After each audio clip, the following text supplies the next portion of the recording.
Hello बच्चों, hello बच्चा party, good evening friends and dear students. This is Dr. Sunil Kanal going to take your 10th standard revision lectures along with Anubhavi Foundation presenting you with science revision. And dear students, today we are going to start with a very important chapter of science 1, that is chemical reactions and equations. 4 marks compulsory and with option 6 marks, a very important chapter. Okay, so dear friends, let's understand something about this chapter. So, I would like to tell you something about this chapter's details. So, whenever we see so many changes around our surroundings, in our surroundings, okay, any change in the nature, okay, change in the nature can be divided into two types of changes, okay. They are physical changes, okay, and other is the chemical change. Now a physical change is a change in which there is no chemical reaction, no uh, new products or new substances are formed, and it is a temporary change.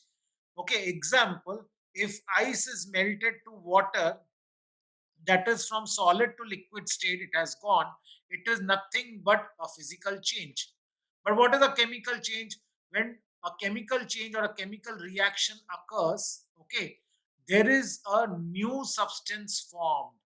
There is a new substance formed, that is because of a chemical reaction between two or more substances, and this new substance is altogether different in properties from the original substances. So, chemical change or chemical reaction involves formation of new substances, and it is a permanent change. It is a permanent change. You cannot again change them back to the original substances without using either electric energy or heat energy or some other methods. But physical change is a temporary change, and it can be interconvertible to other forms easily. So that is the importance of this chapter. We are going to study about chemical reactions, and important is we are going to see how a chemical reaction occurs. This is again important. How and how to write a chemical equation. So that is also very important for us. So what is a chemical reaction? We don't have much about physical reactions or physical changes in your syllabus now. We are going to talk about a chemical reaction. When we are talking of a chemical reaction, what is it? A chemical reaction is a process in which some substances undergo bond breaking. Some bond is broken and are transformed into new substances by formation of new bonds. What is that now? Example, we will take the example of carbon and oxygen. Now, whenever carbon reacts with oxygen, the bond between two atoms of oxygen is broken. Okay, carbon combines with both the atoms to form carbon dioxide, CO2. So one atom of carbon combines with one molecule of oxygen containing two atoms. It formed one molecule of carbon dioxide, CO2, which is nothing but a chemical reaction, a chemical change. Okay, so whenever we are talking of a chemical reaction or a chemical change, we should know something very important. So whenever a chemical reaction occurs, so let's talk of a chemical reaction. Okay. Suppose two substances are reacting chemically. A plus B gives me C plus D. Two substances A and B combine to form two new products, that is C and D. Then the substances undergoing chemical reaction or chemical change are called as reactants. So here A and B are reactants. They undergo a chemical change or a chemical reaction. Okay, a chemical change to form C and D, which are called as products. Okay, they are called as products. So reactants combine to form products.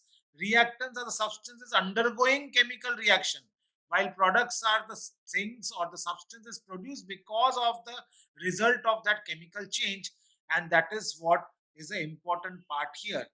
The substance taking part in reactions are called reactants, whereas the substances formed as a result of chemical reaction by formation of new bonds are called products. Okay, example, we just now saw the example of carbon and oxygen combining like that.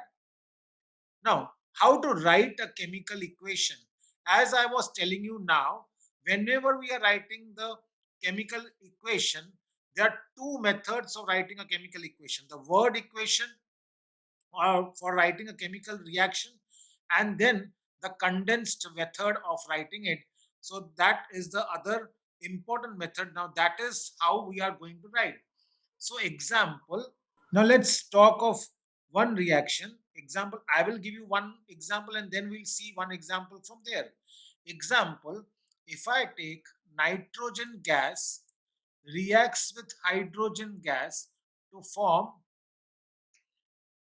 one molecule of ammonia, NH3 gas.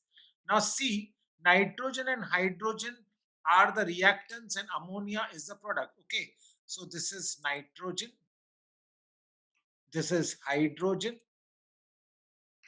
and this is ammonia. Now, first we should write the word equation.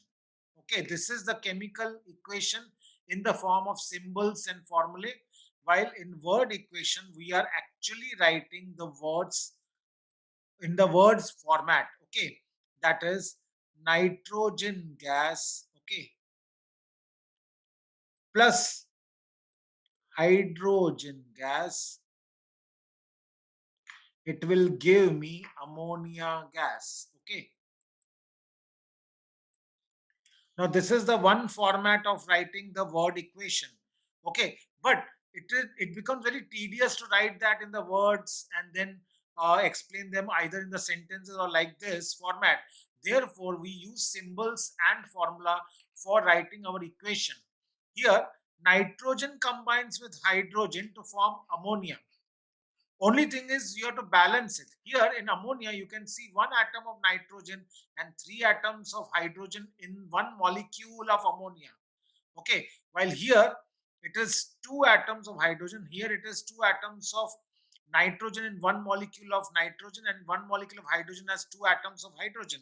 So what we have to do is we have to just balance it. So we have to first balance the hydrogen, 3 here and 2 here. So I will take the LCM as 3 into 2 is equal to 6. I will balance it, the 6 here, by writing 2 here. If I write this, 2 3s are 6. So here I will have to write 3 2s are. So hydrogen gets balanced. Immediately, we have to see whether nitrogen is balanced or not. It is balanced. Nitrogen, 2 atoms here, 2 atoms here. And because this 2 goes with both of them, therefore our equation becomes balanced. In this way, we are supposed to balance our equation. So let us first look at a chemical reaction. Again, I am giving you one example. Zinc sulfate, a colorless solution of zinc sulfate is formed on addition of zinc dust to the blue solution of copper sulfate. So aqueous solution of copper sulfate plus zinc dust gives me aqueous solution of zinc plus zinc sulfate plus copper. This is how the word equation is to be written, which becomes very, very tedious and time consuming. Therefore, we write that in the form of a equation, a chemical reaction in the form of condensed chemical equation. Copper sulfate plus zinc gives me zinc sulfate plus copper. In this way, we can write the things in a proper manner. Clear, you have understood this much. I suppose everybody has understood Bacha Party.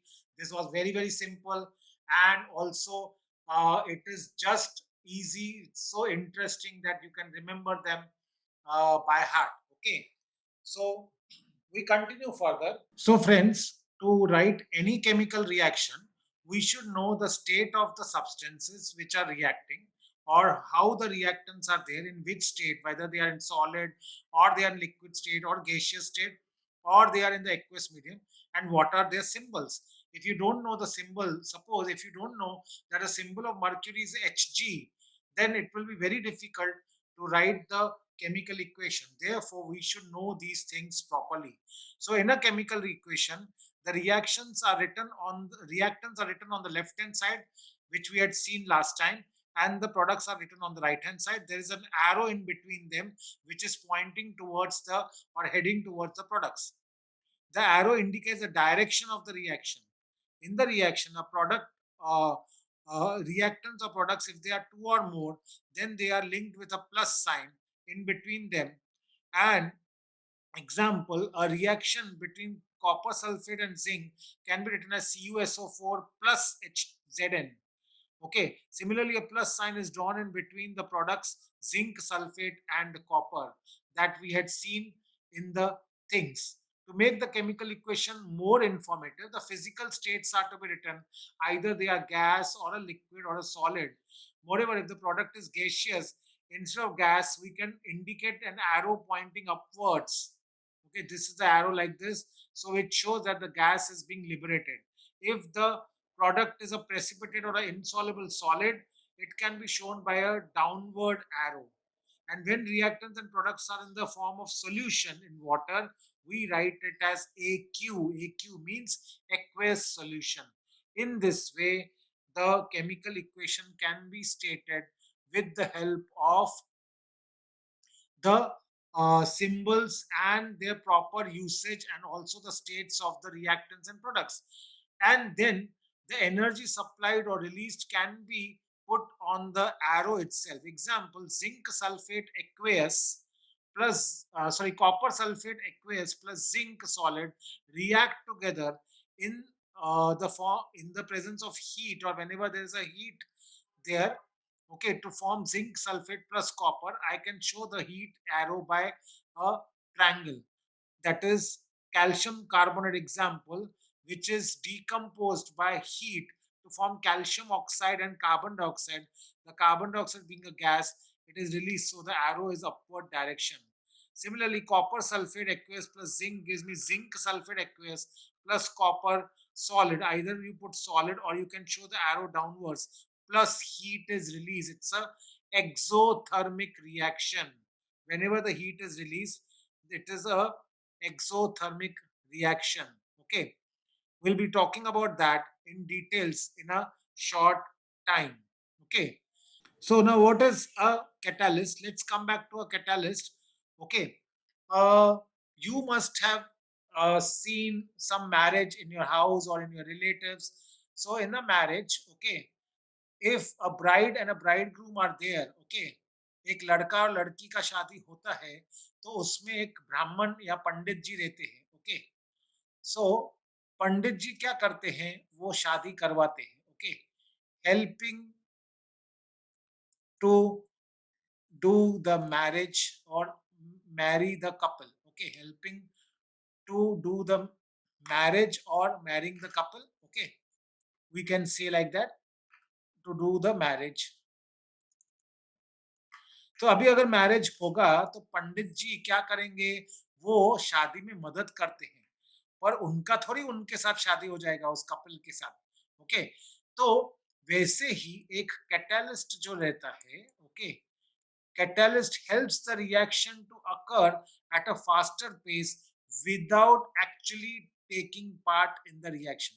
It helps to increase the rate of reaction, a chemical reaction, without itself taking part in it. That is called as a catalyst. A catalyst is an important part of a chemical reaction. Many of the chemical reactions require a catalyst. Okay, so it is necessary to fulfill certain conditions like specific temperature, pressure, catalyst, etc. to bring about some reactions. These conditions are indicated below or above the arrow. Example, the hydrogenation of vegetable oil requires 60 degrees Celsius temperature and nickel as a catalyst to form vanaspati ghee.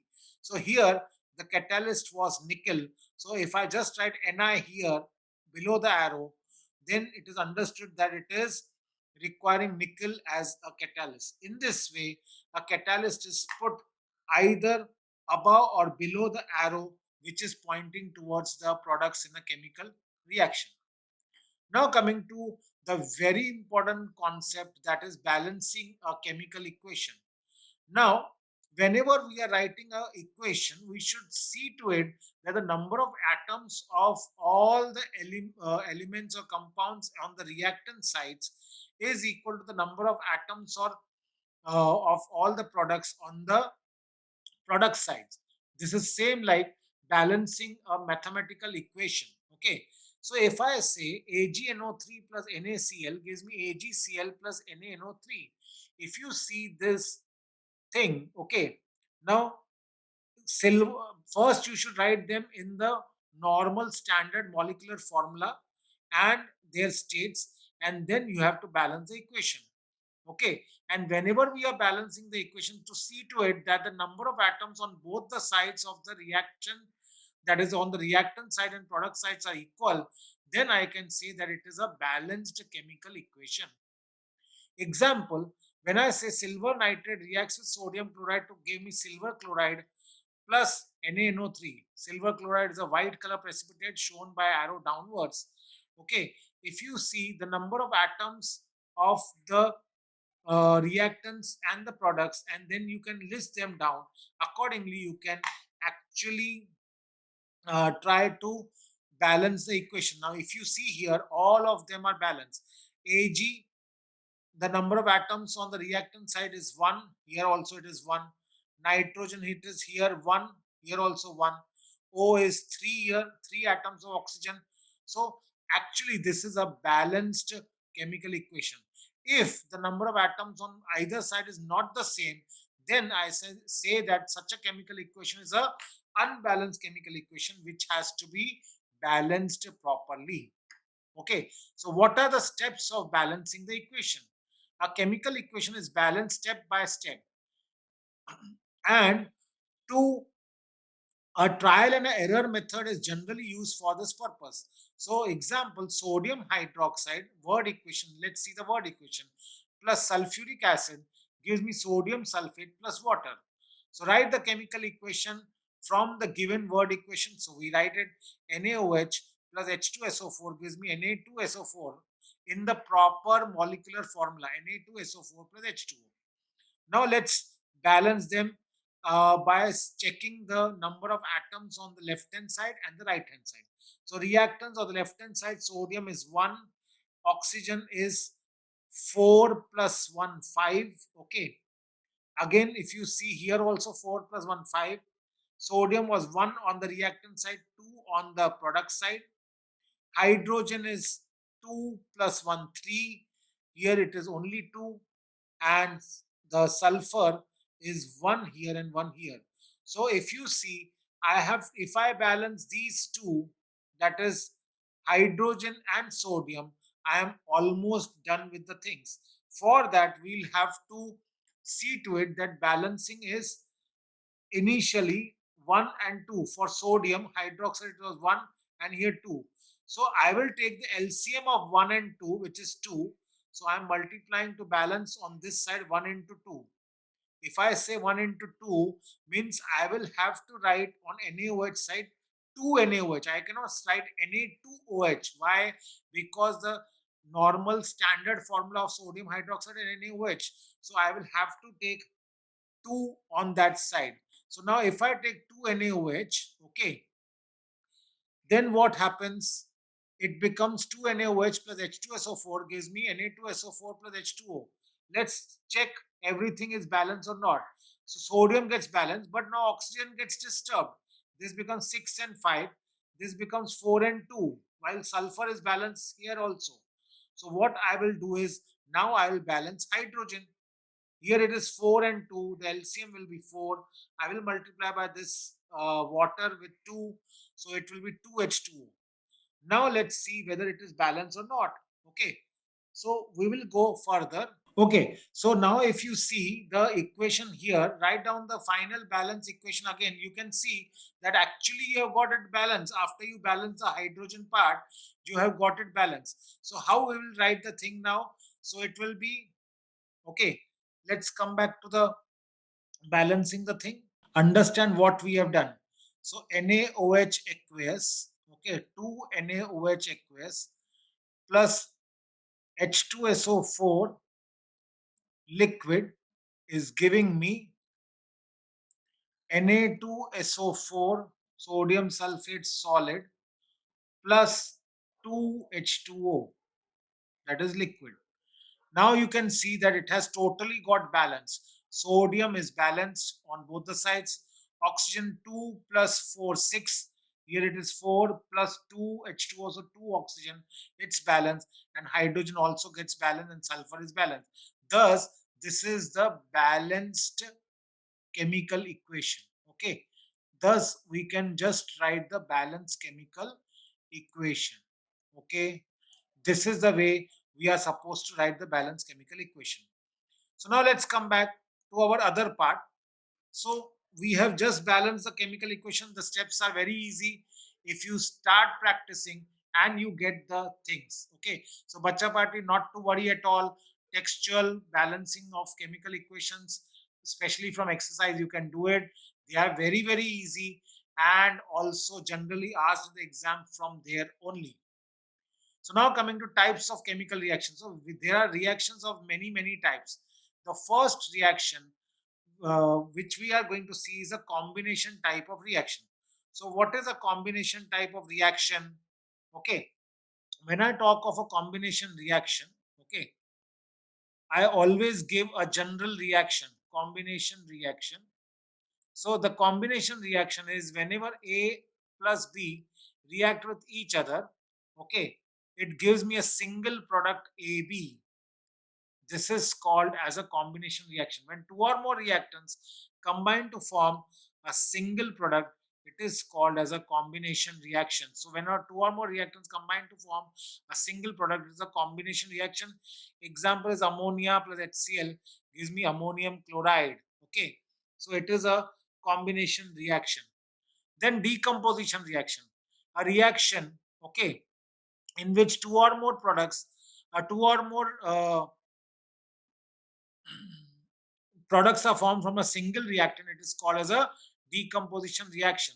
Generally, energy has to be supplied for a decomposition reaction. Example is calcium carbonate on strongly heating gives me calcium oxide plus carbon dioxide. Now, this carbon dioxide, how we'll know that it is carbon dioxide? I will have a delivery tube. The gas which is released from here, which you can see, I'm heating calcium carbonate strongly. A gas is bubbled out into the lime water. Okay, it turns milky. Thus, it shows that carbon dioxide has been released. So, what has happened here? It is a decomposition reaction. A single substance has decomposed to form calcium oxide and carbon dioxide. Okay, so many degradation process take place in the nature surrounding us. Organic waste is decomposed by microorganisms, and as a result, manure and biogas are formed. So biogas is used as a fuel. We know that, and thus we know the decomposition reaction. Then comes to displacement reaction, a reaction in which takes place in such a way that a ion of a less reactive element in a compound is taken by another more reactive element by formation of its own ions. It is called displacement reaction. Example is copper sulfate plus zinc gives me zinc sulfate plus copper. Now, I always tell you, those who are playing chess, they know check and mate. Okay, so अगर सामने वाले का प्यादा हटा दिया और उसके इसको हम लोग के उसके जगह पे गए तो वैसे ही इधर होता है. ओके, और इन kho kho match you can know that when you have to sit in somebody's place you have to do खो. So zinc is more reactive than copper, so it will displace copper from its solution, sit in its place, zinc sulfate, and copper is released and it settles as a precipitate. This is nothing but a displacement reaction. Now, double displacement reaction, it is exchange of ions. Okay, if AB plus CD react with for each other to form AD plus CB, then it is called as a double displacement reaction. The reaction in which the ions in the reactants are exchanged to form a precipitate are called as double displacement reaction. At least one precipitate is formed here. Example, silver nitrate plus potassium chromate, okay, will react with each other to form silver chromate plus potassium nitrate. In this way, the reaction you can know. Similarly, if it is sodium cyanide plus H2SO4 gives me sodium sulfate plus hydrogen cyanide, it is a double displacement reaction. Clear? Now comes to a very important difference which we should know. What are exothermic and what are endothermic reactions? Very simple. From the diagram itself, you can know a exothermic reaction is a reaction that releases energy from the system in the form of heat. So when the heat is released out, it is called as a exothermic reaction. And when the heat is to be supplied so that the reaction can occur, it is called as a endothermic reaction.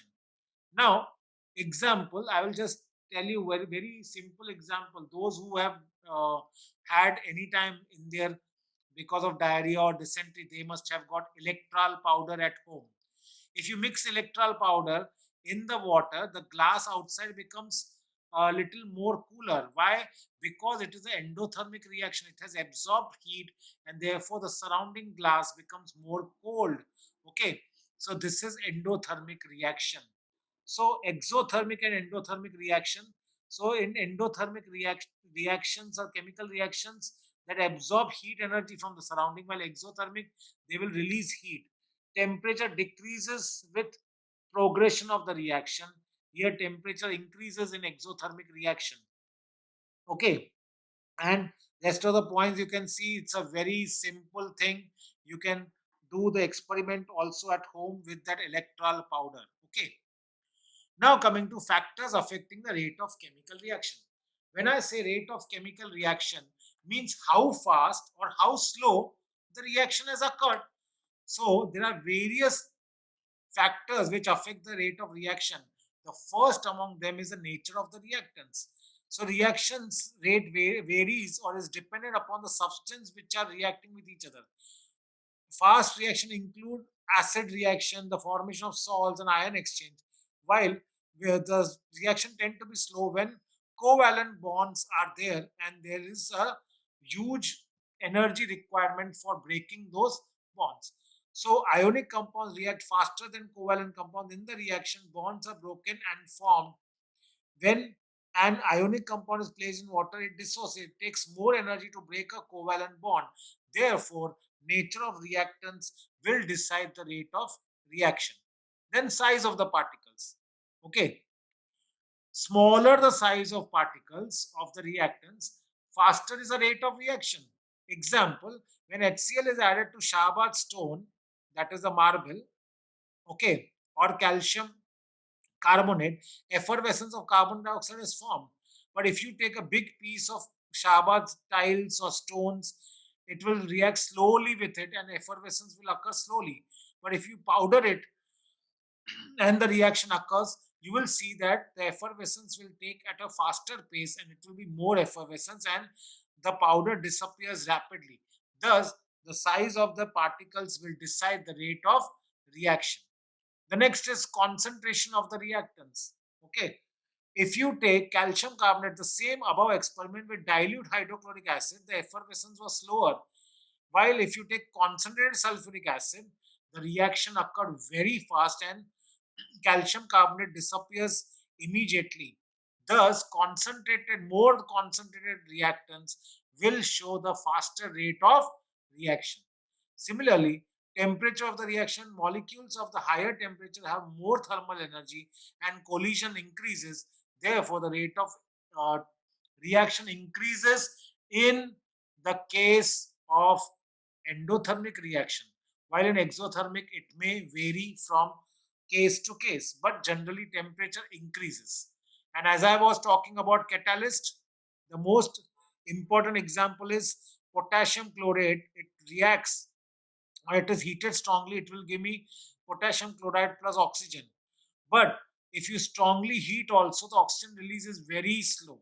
But if you put manganese dioxide as a catalyst, immediately the oxygen liberation starts. Thus, a catalyst is a substance in whose presence the rate of chemical reaction changes without causing any chemical change to it. It is called as a catalyst. So this was something about the catalyst. Now the oxidation and reduction reaction. Okay, friends, let's continue further and understand a very important concept of oxidation. And of course, reduction is there, but reduction they have removed from your portion. Of course, I will just give a recap to you also about that portion also, especially for those who are going to science stream. They will be having that in the further studies also.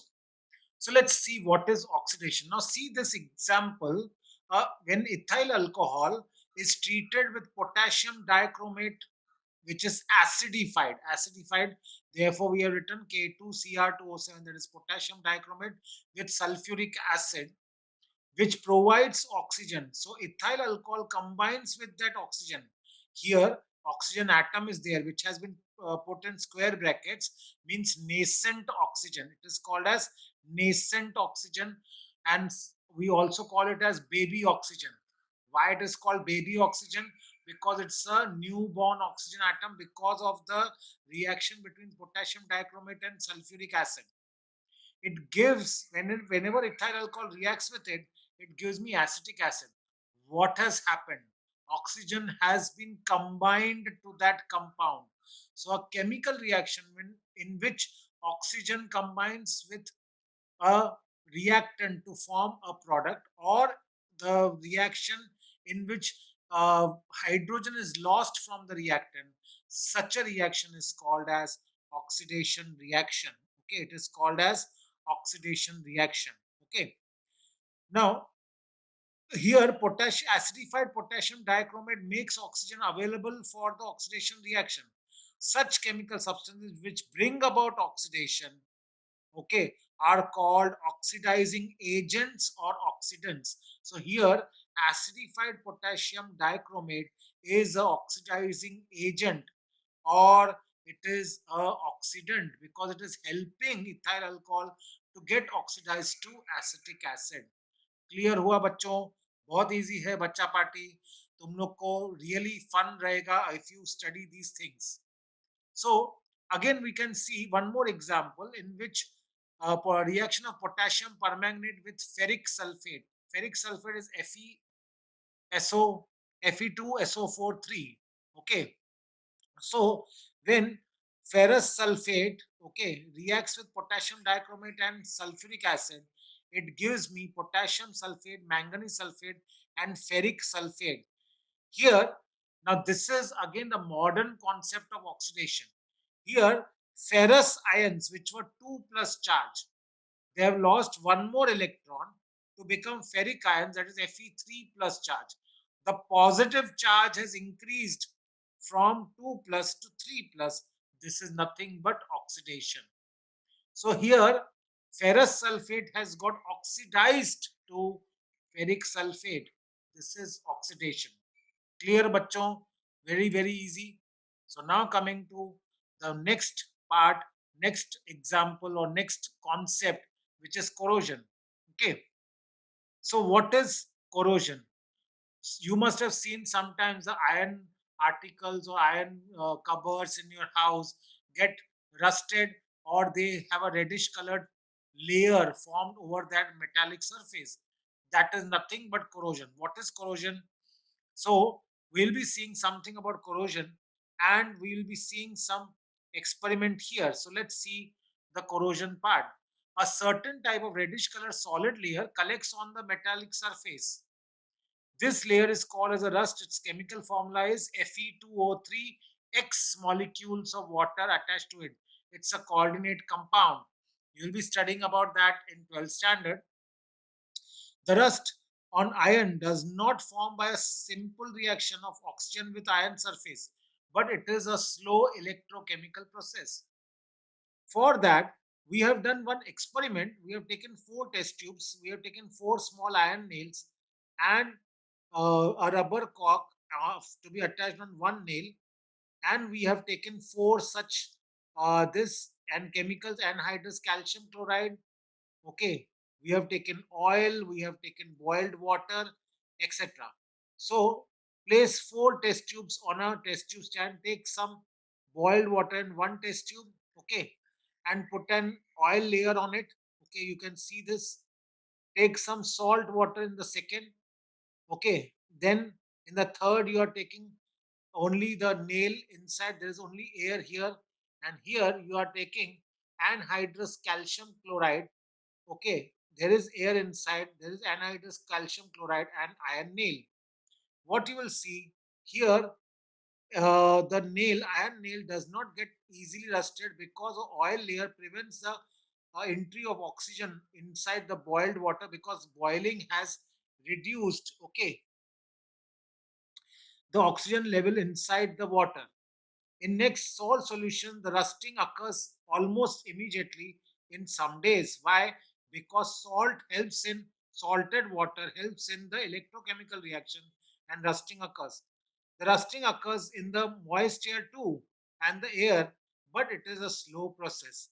While in the fourth test tube, where you had put anhydrous calcium chloride, it will absorb all the moisture. Therefore, rusting is slowed down or it almost stops.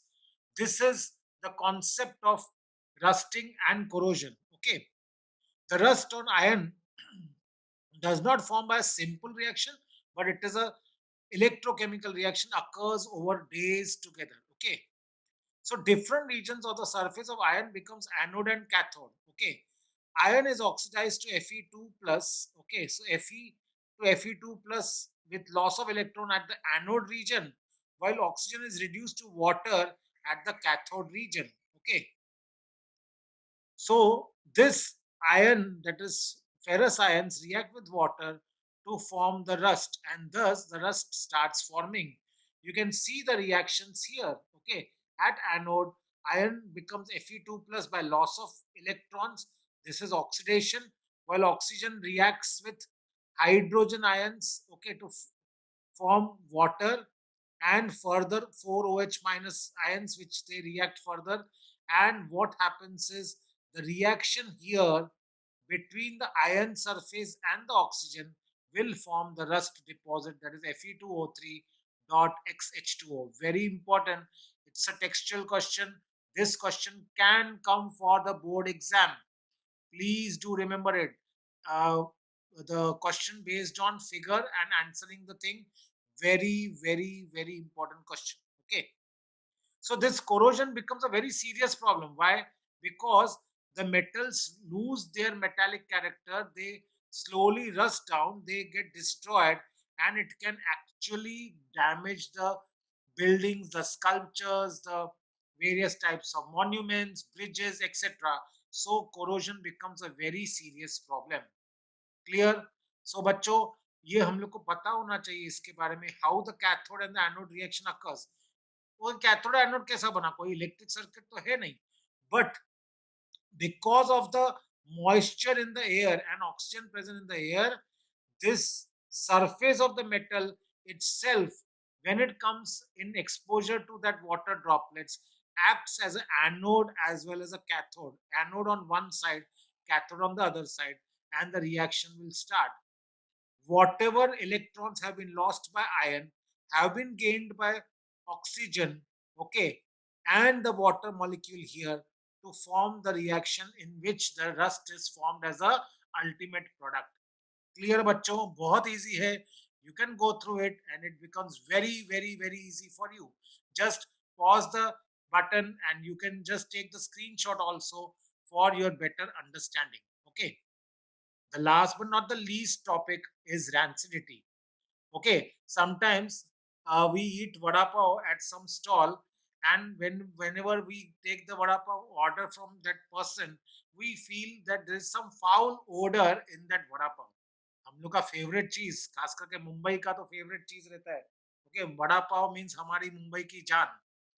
पर हम लोग को कभी कभी वो oil इतना रखा रहता है, that shopkeeper has been using that oil for so many days, that left over cooking oil has some foul odor, and that is rancidity. So rancidity of the foodstuff is because of the oxidation reaction of foodstuff, which is occurring over a long period of time, especially the oils and fats which are again and again heated. So they undergo oxidation and bring about a change in the taste as well as the odor, and that is called as rancidity. So when oil or ghee is left aside for a long time, or fried food is left aside for a long time, it undergoes slow oxidation and becomes rancid. Such food should not be consumed. As a medical advice, as a doctor, also, I would advise you, do not have such food because it may cause some abdominal discomfort or problems, even food poisoning. Rancidity in foodstuff can be prevented by using antioxidants. Okay, various antioxidants are present in the market. Of course, not useful for vada pavs, which are to be fried in that oil again and again. It is for some preserved and packed food where we can use that. The process of oxidation reaction of foodstuff can be slowed down by storing it in airtight containers. Okay, now we'll be discussing certain questions which will be useful for you. Let's see one question now. To discuss one question, how can the rate of chemical reaction, namely decomposition of hydrogen peroxide, be increased? Now, if you know, I had told you during the discussion of the class that hydrogen peroxide, on heating strongly, gives water and oxygen, or it decomposes into water and oxygen. You can see the first point itself. But if you heat it in the presence of manganese dioxide, which acts like a catalyst, okay, the decomposition of hydrogen peroxide occurs very rapidly. Thus, the rate of chemical reaction can be increased if we add manganese dioxide to the reaction. Thus, catalyst helps to increase the rate of chemical reaction.